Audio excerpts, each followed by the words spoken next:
Welcome to the Tales from the Pros podcast by Imaginovation. In the world of tech and business, it's easy to get caught up in the tools, tactics, and chasing revenue. But behind every breakthrough, there's always a deeper story, driven by people building with purpose and meaning. This show is for the founders, business leaders, innovators, and entrepreneurs doing the hard work, navigating challenges, leading through change, and building things that matter. We're here to bridge the gap between technology and people through honest, raw storytelling in the world of innovation and without all the BS. Tales from the Pros. Real conversations, real growth. Hey everyone, welcome back to Tales from the Pros, and I'm your host, Michael Georgiou, co-founder at Imaginovation, joined as always by my co-host and our Director of Growth, Eric Lawrence. In today's episode, it's all about what happens after you launch your MVP. MVP is a minimum viable product. And I don't just mean bug fixes or new features and updates. Today's episode, we're going to be talking about some of the hard stuff, building traction, creating repeatable revenue, and evolving your MVP into a real thriving business. You shipped an MVP. That's great. It launched. That's awesome. Now the real work really starts. Getting your first customers, proving real demand, and scaling what actually works or what doesn't work. Today, we're mapping that journey end to end using our Launchpad approach. How to solve the right problem, validate with real users, and grow only when the data says you're ready. So let's get started. Appreciate everyone for being here. Thank you so much. Eric, what's up, man? Hey, how's it going? This was dedicated for all the entrepreneurs out there. Yeah, let's do it, man. Yeah, no, be a fun show today. I'm excited to kind of get going. So yeah, I'm excited too. And the fun part about what I do is being on the front line, speaking with a lot of people. There are a lot of entrepreneurs that we speak with, and everybody's journey is unique, right? But the path to success, I feel like this is one that we've helped a lot of people take. There are a lot of similarities to it, and there are things that we've learned along the ways. And from a technology perspective, that's what we really want to focus on today, because for build a successful business, there's a lot of aspects to it. There's the marketing, there's getting the right people on board, it's having the right vision. But I think on the technology side, that's what a lot of people are really trying to figure out. And especially if you're building a SaaS product, what does that roadmap look like? So I'm excited to talk about that with you today. Yeah, it'll be good. And yeah, it's good because a lot of entrepreneurs, small businesses, startups, they really need some good, clear guidance. And I think just the approach that we have to share today will offer that to them. And it's going to give them something hopefully tangible, something of substance that is going to be very positive in kind of their journey and their experience of, once they've built a product and they've launched it in the market, kind of what happens after that. How can they really get this product to be successful and to start really generating revenue, building into a kind of a operating business and making it scalable and successful for the future. Absolutely. Well, I think to at least get into it, I know, Michael, you have a background in entrepreneurship. You've been actually a part of counseling in a lot of those instances. So might be good if you wanted to talk a little bit about your background, because you've probably seen a lot of both wins and losses in this arena. Yeah, man. I mean, I think it's in kind of the world of product development and when it in relation to entrepreneurships and in relation to startups, when in my experience, the ones that created a product even through us or through someone else, right? When they launch it, what I've seen, what happens a lot, man, is they don't typically see a lot of traction and success after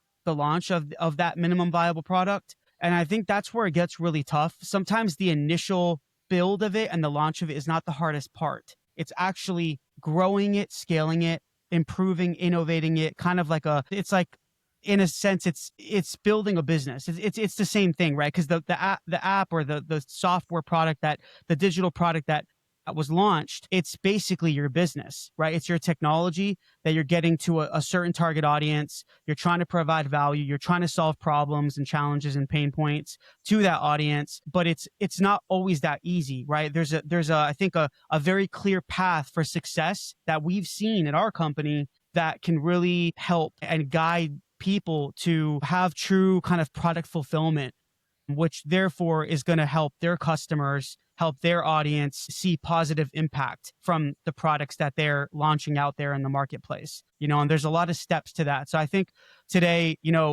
we want to really discuss the kind of the Launchpad approach that we have here at Imagine Ovation in today's episode. And, we have a visual that I think we can share today, that it expresses that journey pretty clearly.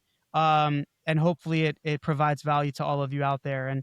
And my hopes are that, it's going to lead you to be successful, because you don't want to be that statistic out there that failed within a year or 2 or 3 years, after you launch your MVP out there in the market, right? You want to really scale it and grow it to reach its highest potential. Well said. Before I get into the Launchpad program and walk Yeah. through what that looks like, I want to start with the number one misconception that I run into when I talk to people. It's when I speak with someone, they're so laser focused a lot of the times on what they want their product to be. That's all they want to talk about. This is the vision that I have. It's going to change the world. This is Yeah. exactly how I want it to be. How much does it cost? How long does it take? That sort of thing. And they're so laser focused on it. It's like once it's built, everything's just going to work out. Everything's just going to find its way to be. And really the reality is building that MVP it's just step one. It's just step Mhm. one of a bigger process. And what your product is 3 years after it's built may be completely different. In fact, it probably should be different from what it was on the first day that you launch it. And that was a reality that I think we're really having to challenge a lot of people and a lot of entrepreneurs on. For some, it comes natural and they understand that, but for others, they are so attached to what their vision is initially that viewing the bigger picture and the bigger roadmap has always been a struggle. So we really built Launchpad to align with the greater vision of what it takes to launch a successful product. So I'm going Yeah. to share my screen and we can walk through what Launchpad is and why we see it to be successful for, a lot of the business out there that are bringing a product to market. And Eric, that's really good, man. Honestly, like kind of talking about the misconception, we see that a lot, right? Where it's almost like this micro type thinking where you're so emotional and passionate about your concept and your idea, whether you're an early stage startup or you're an existing business. And we've seen this happen with both sides, right? Where even existing companies, they might have a new product that they want to build and launch out there in the market, and even those fail. So, there's a really clear path in our experience, right? Everyone has kind of their own processes and things like that. I'm not saying this is the blueprint, but this is what we have seen that works ultimately very, very well. And you just need to make sure that you're prepared not only with the team that you have, with the funding that you have, with the plan that you have, but it's also with the mindset. A lot of it comes up here, right? And it's setting yourself with those expectations and that reality that it's a long journey. And said it great, Eric, that what you're going to have now in the market, or when you first launch your first MVP product, it's going to change and evolve later on down the road. It's like kind of raising a kid, right? It's like initially it's exciting. You're like, you're so excited. There's a lot of difficulties too, right? As we know, being parents, but you got to nurture it. You got to, put your sweat, blood, and tears into it to, give it everything, right? To make it the best that it can be. It's kind of a little similar. I'm not comparing a baby to a product. I'm not, I promise. So everyone calm down. For a lot of But people, it is their baby. but it is their baby. Exactly.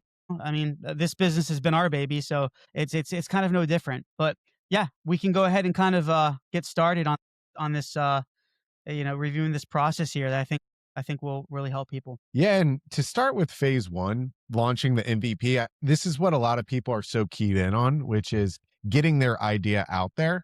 And I want to start with this. And again, just talk about what all is involved in this first phase. So it says here, yeah, obviously like what you're trying to do is really figure out what that core problem is. What's the why behind the idea? What's going to be the key differentiating factor of what you are bringing to the market versus what's already out there. And off of that, you don't want to get stuck in development for over a year. You ideally want to be able to launch lean. What's that minimum viable product, the MVP? Doesn't have all the bells and whistles, but that's really the focus. That's the first piece, is just like get your product to market, launch it. I know for some, they want to go maybe even more prototype. This is less about prototype. This is more about if you're serious about building a product that's going to be successful long term, and you want to put a viable product out there from the beginning and not something that's going to be a throwaway. So I think that distinction is important. Yeah, and we'll stay here for another minute or two. Like, I think, I mean, not that we want to get too deep into the initial MVP, right? Because we're kind of talking about the more of the process after the MVP is out there. But going back to the first step, right, of building, a minimum viable product. From our experience, it needs to be something, right, that solves a core problem out there in the market, right, that kind of fills in some sort of a gap, or a hole, or there's some sort of gray area out there in whatever you're trying to do, right? I mean, there's thousands of ideas and concepts that have succeeded, and many that have failed, but ultimately it's to launch a product that solves a problem for a core audience, to a target market, or ICP or buyer persona, whatever you want to call it. But yeah, essentially that's what it's about. And in terms of the actual product itself, right, it needs to be simple enough where you're not making the product clunky, where it's over featured rich, right? Sometimes we worked, Eric, with new kind of MVPs that they wanted something that had everything in it, everything, all the features, functionalities. They wanted to solve 10 different problems, and it ends up being a freaking clunky ass product. Excuse my language, but it does. Yeah. And it's cluttered. The user experience is poor, and that's where you need that guidance to ensure that you don't need to launch a product out there that's uh too overly featured rich. It needs to be simple with an intuitive user experience, a strong user interface to capture the initial attention of your audience, and allow them to engage with your audience, but also have enough rich features in there to get good feedback and to keep them engaged, so you can continuously grow that product, right? So it's kind of a balance, and then everything else comes later. Absolutely. And looking at the next piece, which is phase two, that's once the MVP's been launched. What we see here is it's a matter of getting your first customers. So we're looking at the first 60 to 90 days of when you're getting those first customers. That's when, ideally, when you have launched the MVP, you have a backlog of people that you might have collected their information on, that you can get them on the system. People are really testing it. It's basically like the grand opening of a virtual store. You're going to get a lot of foot traffic, and with that, you're going to get incredibly important feedback. That feedback is really going to determine the direction that you take your product moving forward. And what we see for a lot of products that we build, that happens at phase two, when you start collecting that feedback and start thinking, what am I going to do with this feedback? You start seeing new features and new requests coming through, like, how can we enhance the platform in a way that people are willing to spend money? Because that's the whole idea, is you need to figure out a way to best monetize the platform, because at the end of the day, it's about making this a viable business for you. And that's really going to be the part, is you're understanding how users are interacting with your platform, where they're finding the value, and how can you leverage that value to come up with the best monetization plan. Yeah. And I would also say that for this phase, after you launch your MVP, right, and you're trying to get it to your kind of your target audience, your potential, your future customer base, right? What we've seen that's worked is you need to really do it with a small segmented group of potential customers, right? who you built this product for, who you built it for, why did you build it for them, right?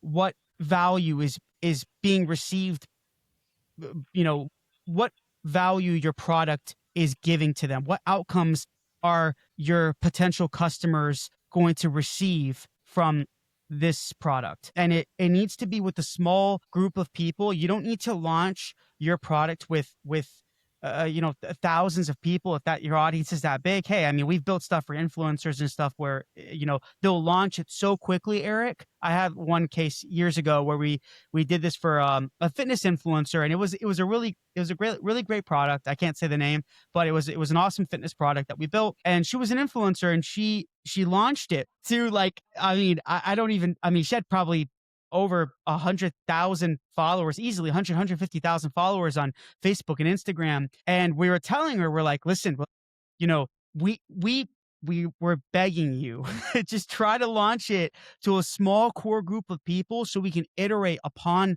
the product and improve it a little bit, so you're not going full throttle to your full customer base, right? And then let's just say there are issues with not the product. It may not be the product itself in terms of bugs, but I'm talking about issues with maybe the features that Mhm. are in the product. Maybe they don't find the value that the founder thought would be received by the customers. And that's the thing, right? You have to be very careful. So you need to take it step by step, just take it step by step, slowly, right? But surely find a small group of people, 50 to 100, 200, whatever it might be, that are going to be very open with giving you feedback. And that is a powerful stage, because that's what's going to give you the ammunition, the firepower to go back to your development team and fix certain aspects of the system, of the product, and improve upon it to get it ready for the actual market when you do launch it and when you do really promote it and advertise it. I think that's very vital. Yeah, it's critical. And it says here, this last piece, decide whether to pivot or persevere. it that's it. Like, by the end of that first initial piece where you're getting a lot of people on it, you should understand, is there enough value for me to continue, or do I need to adjust what I'm doing? But really, the idea is, the outcome of this place is, you need to have enough data on the user behavior to validate your whole why behind your product going into this. And that leads into Yeah. phase 3, finding the product market fit. This is where this, and you can see distinctly here, this timeline is much longer. You're out of the beta phase. Mhm. You're into you're a growing business phase, and you are scaling it, and you're getting to a point where it's going to move past the break even point and ideally become profitable for you. But it's really going to be a place where you continue to gather feedback from users, experiment, and decide, hey, in my backlog of features of how I'm going to enhance this product, what should I be prioritizing? Because you're tweaking it, you're making it better, you're running marketing to get more users on it, and you just keep doubling down on what works to make it a better and better platform. This is kind of like that critical stage where you transform it into a viable business. Yeah, that's very well said. Yeah, it is. The product market fit phase is a very cool stage, in my opinion. In addition to everything that you mentioned, Eric, here, it's something that I feel is very powerful to, or I would say a better word is important, right? To hone in to your target audience that is actually truly finding value from the product. And you'd be surprised. Sometimes the initial audience from the initial, like, MVP stage or the planning stage, right? When you have this idea, whether you're a startup or you're an existing business and you want to create a new product, you might think, okay, what we want to build here is going to serve this audience exactly. That changes, right? That's the reality of it. Sometimes that can change. We've seen it happen hundreds of times. And that's where you got to make sure that you're using data, right? Your audience data of how they're using the product, who's using the product, and get that data and make sure that you're iterating the product based on the audience that's finding the most and the highest value from it.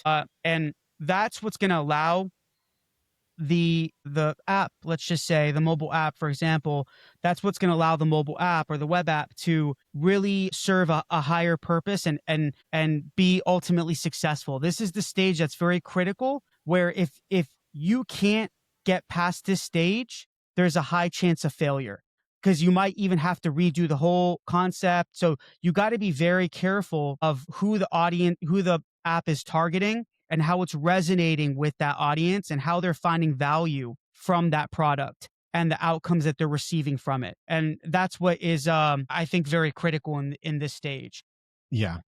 And the last thing that I would add to this is that there is a lot of times when you're getting a lot of users, there's going to be a lot of feedback. So you have to be very selective about what feedback you really take action on and say, hey, these are the Yeah. things that I want to prioritize in my backlog, because really at this stage, you should never lose sight that that product market fit in the outcome specifically. What does the retention look like? What does the revenue traction look like? You're balancing these things. And the reality is, you can have a great product, but if you are not putting enough budget behind the marketing efforts and nobody knows about it, nobody finds it, or maybe your marketing efforts and how you brand it just don't align with the actual value that people are getting out of it, there's just some misalignment there that that can lead to failure. So you have to be very selective at times about what features you want to add to it, because if you just start adding a bunch of features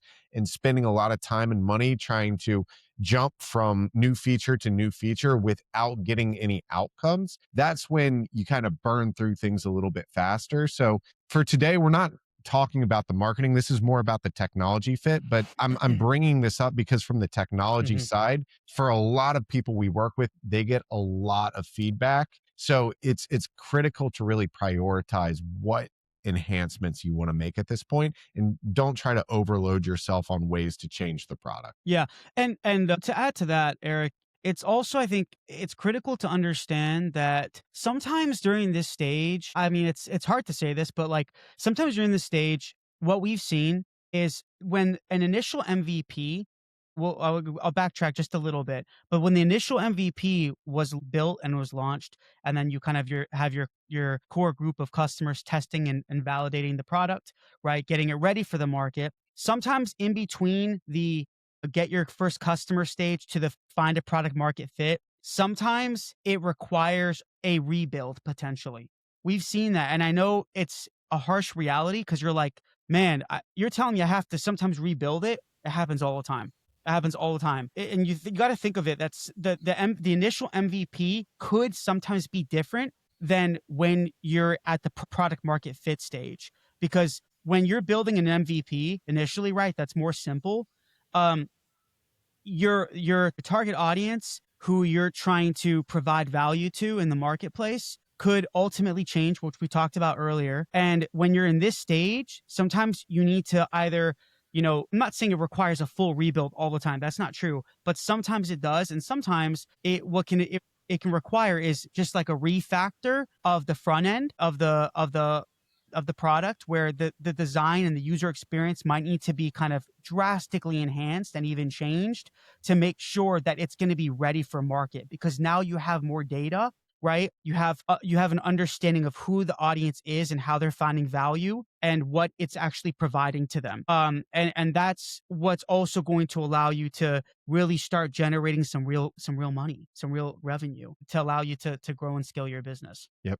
So let's jump into the last phase, which is phase 4, scaling and growing. This one, from a product standpoint, again, this is a long timeline. Yep. But what we're looking at here, it's basically doubling down on what's been working before. You want to build that repeatable growth engine, and you're expanding on what works for your product. And this is a point for a lot of clients that we do work with, where as they grow and as they scale and continue to take more ownership over their product, because for some people, a lot of entrepreneurs, this may not be their only focus in life. But as the product grows and takes on more and more success, it becomes the primary focus. This is your business. And in those instances, there are times where you do transition to an in-house team where they take ownership, and Mhm. you're just growing your team in general. It doesn't have to just be on the development side, but it's on the marketing side, on the HR side, on the talent side. Your business is growing and growing, and you're building your in-house team. And then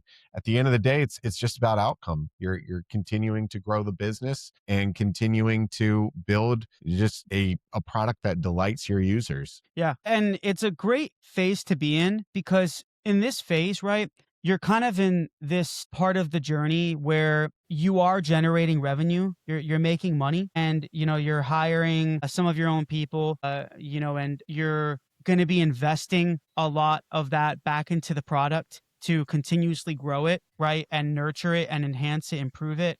And that's the thing, right? What we've noticed throughout a lot of these phases, especially the find product market fit and the scale and grow phase, when they're starting to make revenue consistently and you're kind of starting to build like this product brand, right? And like I said, it's a great place to be, but you're gonna also experience problems, right? And this is a reality of it. Like we tell you, all of you, right? We're not going to BS you. We're going to tell you kind of how it is, but you will experience problems as well where competition starts to really come in, right? And you're going to be like, wow, we're not the only players here. You know what I mean? And there's going to be sometimes periods or times within your journey where you're going to have to try to differentiate your product even more. All the best products in the world, they go through this, right? They don't they end up in a much better and even a different place than they were initially because their audience and their kind of their customer behavior is changing, it's evolving, especially now with AI that's all over the freaking place and it's everywhere and it's in our ears and in our faces Yeah. and you can't get away from it, right? And that just shows you how quickly technology is expanding and how people are getting, they're getting smarter, they're getting pickier too. Customers are getting pickier and they want good, personalized, amazing experiences when it comes to uh, uh, SaaS products.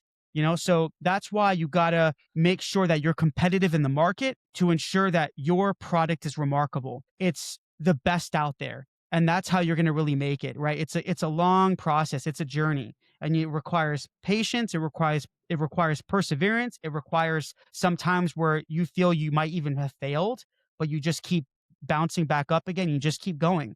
And that's what I would say is very important mentally to understand that. It's not just tangible.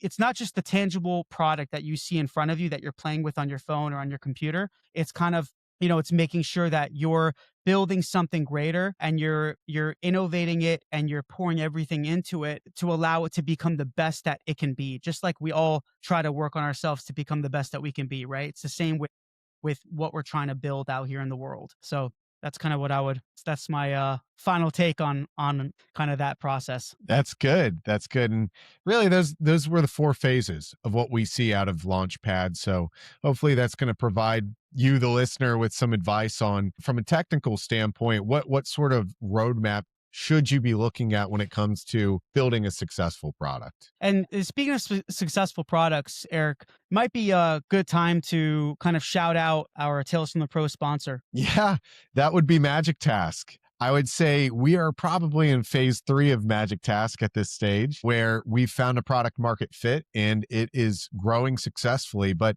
there's been a lot of feedback that we've gotten for Magic Task, which from our users, they love the fact that it's gamified. That's a huge piece. And that's what we're doubling down and really figuring out. Hey, the next version, which we are aiming for middle of 2026, let's add way more gamification to it. But as it is right now, it's an amazing simplified gamified task management system that we use to run all of our projects. So if you ever want to try it out, you can do so for free. It's at magictask.io, and it could be used for just your daily to-do list, or you could use it for work. It's really meant to be accessible for you if you're on your phone or if you're on your desktop. And it's meant to get you away from other tools that can be a bit clunky, because the reality is there's a lot of task management systems out there. So we want this to be for normal people that want something more simple, but more fun and rewarding. That's what it's all about. Very well said.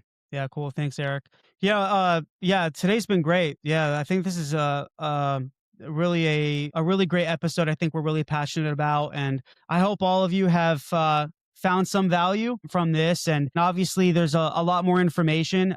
You can go to the link that we're gonna put in the description, and you can check it out. It's pretty much kind of a similar landing page from what we showed you today, and it has more detail. But if you are ever interested in learning more about the Launchpad program, please let us know here at Imagine Ovation. And yeah, we're really grateful for all of you listeners, and hopefully this helps some of you out there. So thank you so much. But yeah, again, Michael Georgiou, your host here on Tales from the Pros with my co-host Eric Lawrence. Thank you everyone so much. Until next time. Thanks, guys. Take care.